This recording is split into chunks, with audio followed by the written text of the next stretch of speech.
Naruto उजुमाकी की कहानी एक ऐसे बच्चे से शुरू होती है जिसका जन्म ही बलिदान और त्रासदी के साथ हुआ था, क्योंकि जिस रात वह पैदा हुआ उसी रात कोनोहा गांव पर 9 पूंछों वाला दानव लोमड़ी कुरामा ने हमला कर दिया था और गांव को बचाने के लिए चौथे होकागे मिनाटो नामिकाजे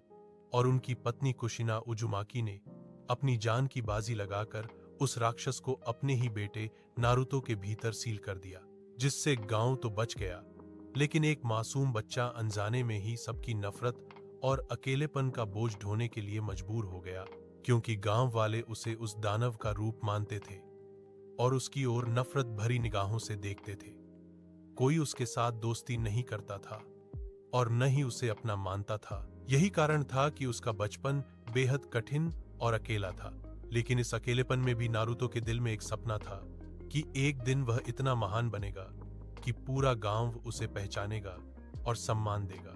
और वह होकागे बनेगा, ताकि वह साबित कर सके कि वह राक्षस नहीं बल्कि इंसान है। और यही सपना उसकी जिंदगी की सबसे बड़ी ताकत और उसकी जिद दोनों बन गया। बचपन में नारुतो शरारती था, ध्यान आकर्षित करने के लिए तरह तरह की हरकतें करता था, लेकिन अंदर से वह बेहद अकेला था और प्यार के लिए तरसता था। और जैसे ही वह अकादमी से पास होकर टीम 7 का हिस्सा बना,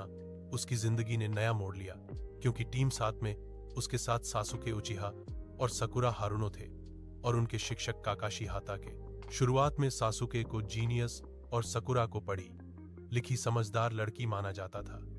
जबकि नारुतो को बस परेशानी खड़ी करने वाला बच्चा। लेकिन धीरे धीरे मिशनों और लड़ाइयों के दौरान सबने देखा कि नारुतो के पास भले ही तकनीक की कमी हो,